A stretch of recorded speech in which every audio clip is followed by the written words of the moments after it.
Bonjour, nouvelle vidéo, nouveau chantier sur la CLK.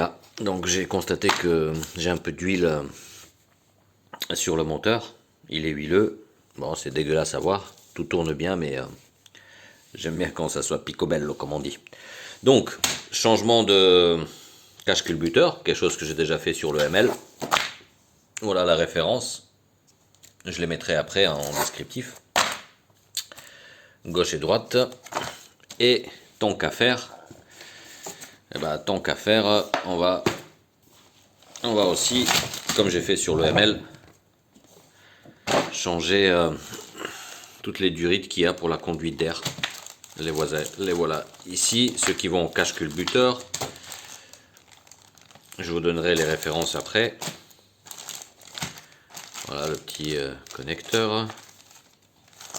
Les vis, ouais, sur les caches culbuteurs, quand c'est de l'alu, comme je vous avais expliqué dans dans une vidéo précédente où j'ai fait la même chose sur le ML. Quand c'est en alu, on change. Non, ça c'est pas pour là. Donc voilà, en gros, ce qu'on va voir bientôt, c'est les caches culbuteurs avec toutes leurs durites et toutes les conduites qui y vont. Ah oui, j'ai aussi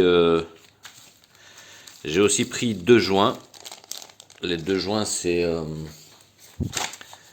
est-ce que c'est ça? C'est pour le ML que je vais faire là après? Non, c'est pas ça. Voilà, les deux joints 41 et 53.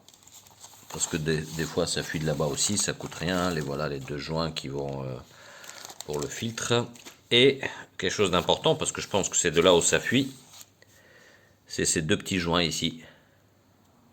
C'est sur ce radiateur de... Où est-ce qu'ils sont? Allez, voilà. Donc voilà le premier. Et l'autre...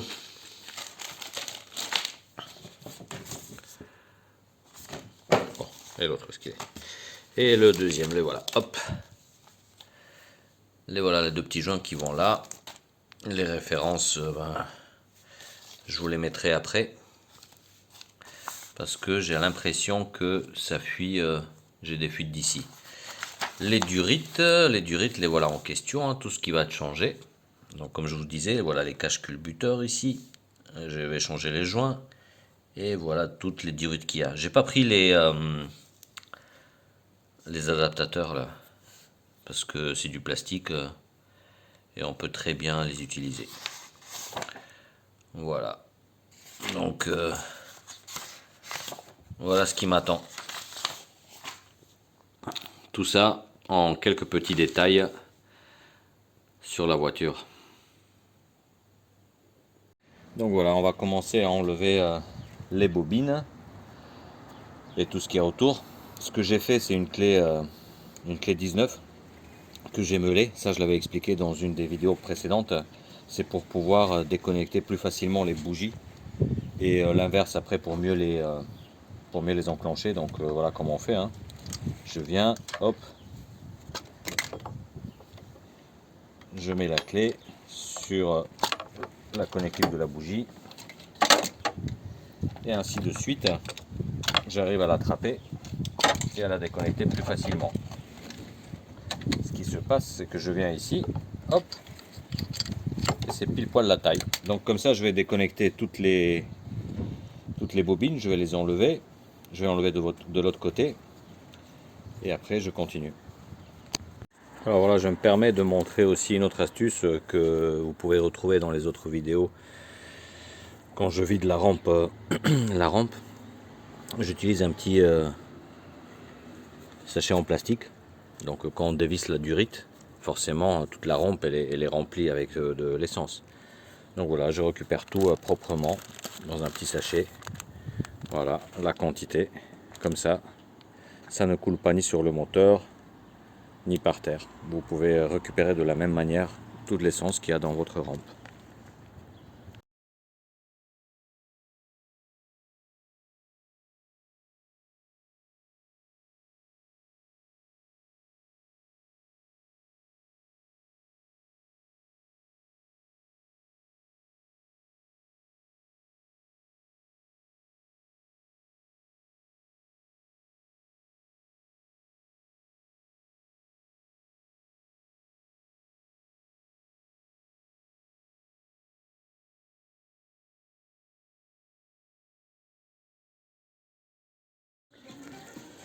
Donc voilà, une grande partie a été faite, c'est-à-dire les cache-culbuteurs, je les ai enlevés, j'ai mis le joint, la patte, tout nettoyé, changé les deux joints ici, de ce côté-là et de l'autre côté. Bon, ça, vous allez le voir sur une autre vidéo où je le fais sur le ML, là-bas c'est plus en détail. Alors maintenant on va attaquer tout ce qui est tuyauterie. Là on a le débitmètre, donc il faut juste déclipser cette partie-là, ici, avec un petit tournevis. Donc lui il est là. Une fois qu'on le déclipse, on le dépose.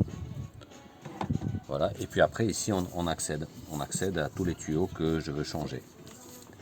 Les voilà ici avec le connecteur et puis le gros tuyau de l'autre côté.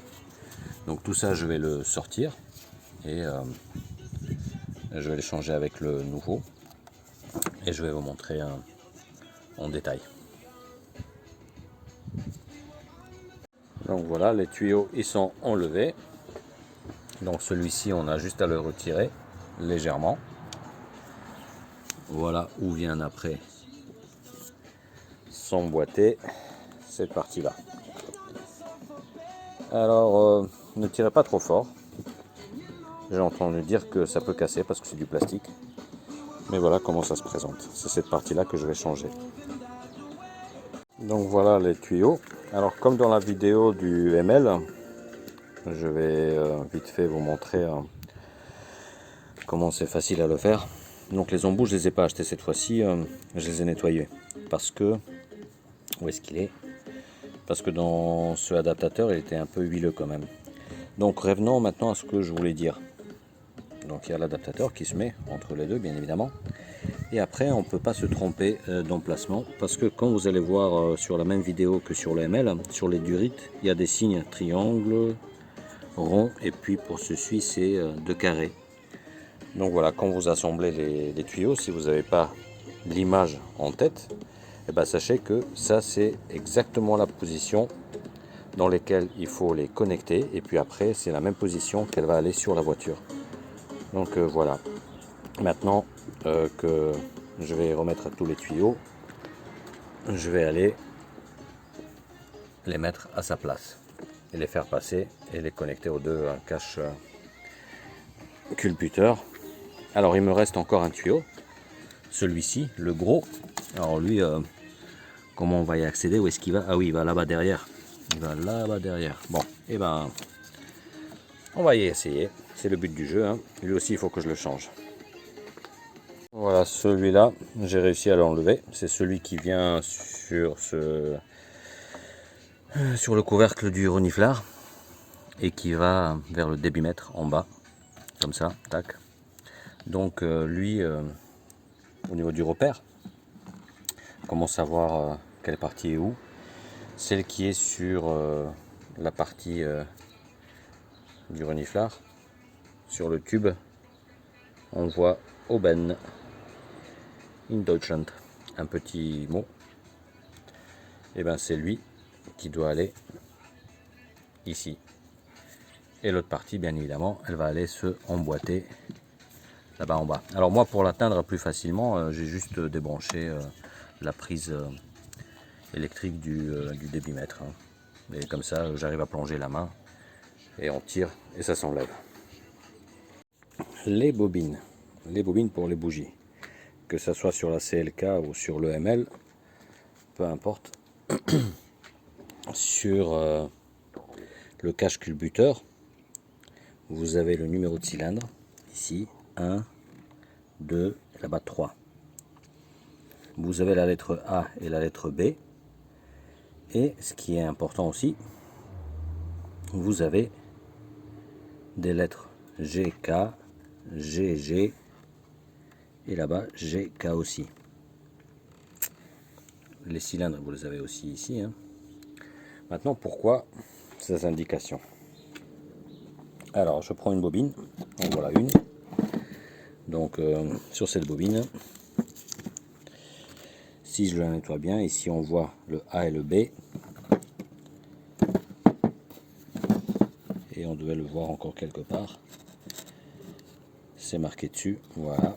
Je ne sais pas si on le voit, A et B. Après, au niveau des câbles. Alors c'est ça qui est le plus intéressant. Alors celle-ci par exemple, vous vous souvenez, je vous avais montré des lettres G et K. Donc ici on retrouve G et G. Donc cette bobine, elle ira ici où c'est marqué GG. Je prends la bobine du premier cylindre par exemple, et là on va voir que c'est marqué GK. Donc le A, B, ça ne change rien, ça ne change pas, c'est toujours A en haut, B en bas, voilà, comme c'est marqué sur le cache culbuteur, mais c'est ces deux lettres là, G et K, qu'on peut retrouver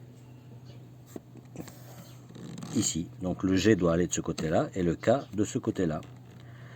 C'est pour le cylindre 1, identique, de l'autre côté, on a un K et un G. Alors si je regarde de l'autre côté, mon deuxième cache culbuteur, j'ai KG, GG et GK. Voilà. Ceci dit, je voulais juste vous dire que quand on enlève les bobines, on les met pas comme moi dans un carton et après on les met dans n'importe quel sens. J'ai jusqu'à présent, j'ai toujours rangé les bobines dans le bon sens, mais depuis que j'ai découvert, pour moi c'est une découverte, pour certains c'est une évidence peut-être, mais depuis que j'ai découvert cette signification, ben, j'essaye de les mettre de cette manière, avec les bonnes lettres aux bons endroits. Voilà une petite vidéo sur laquelle je voulais vous mettre en garde si vous enlevez les bobines pour une raison quelconque, à changer les bougies ou intervenir ou quoi que ce soit. Sachez que il y a quand même un petit ordre. Je vous remontre. C'est inscrit ici. Hein. Voilà, c'est tout ce que je voulais vous dire avec cette petite vidéo. Bonne journée. Donc voilà, ça c'est fait. Maintenant, on attaque ce petit radiateur qui refroidit l'huile. Car les deux petits joints que j'avais, ovales et ronds, ils viennent derrière. Alors, pour mieux accéder, ces vis-là, les trois, ils sont accessibles, mais il y en a une qui est juste là derrière, en bas. Elle, pour l'atteindre, je vais enlever la pompe d'air secondaire.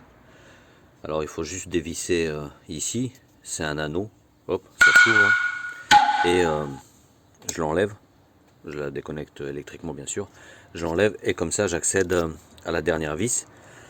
Pas besoin d'enlever le radiateur, hein. Vous allez voir, je vais juste un petit peu l'écarter et j'aurai accès aux joints. Voilà, c'est parti pour changer les deux joints sur ce petit radiateur qui fuyait parce que j'avais beaucoup d'huile à ce niveau-là. Et surtout en dessous, c'était bien huileux. Donc je pense que c'est eux.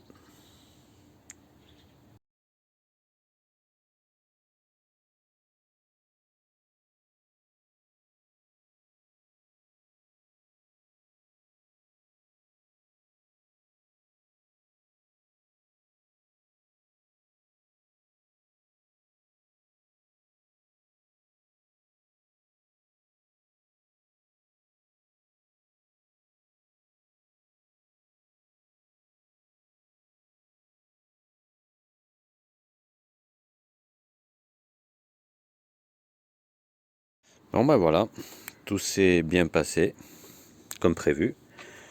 Tout a été changé, tout est propre. Les joints, je les ai changés, tout remis en place. Il reste la courroie qui est vraiment dégueulasse, suite à ces couleurs d'huile. J'en ai encore des traces, j'ai essayé de nettoyer un petit peu, mais ça part pas facilement. Du coup, ce que je vais faire par mesure de précaution, je vais changer la courroie aussi, car elle a dû prendre de l'huile. Voilà, elle est dégueulasse. Et je ne sais pas comment ça réagit avec le caoutchouc. Vu le prix d'une courroie, je vais le faire. En même temps, je vais nettoyer aussi le moteur. J'ai acheté un produit de chez Facom, un nettoyant moteur. C'est un flacon, on le pulvérise et ça doit nettoyer, ça doit dégraisser. Donc je vais essayer avec ça, une fois que j'ai enlevé la courroie, de passer un coup de spray pour nettoyer, pour bien nettoyer tout le moteur.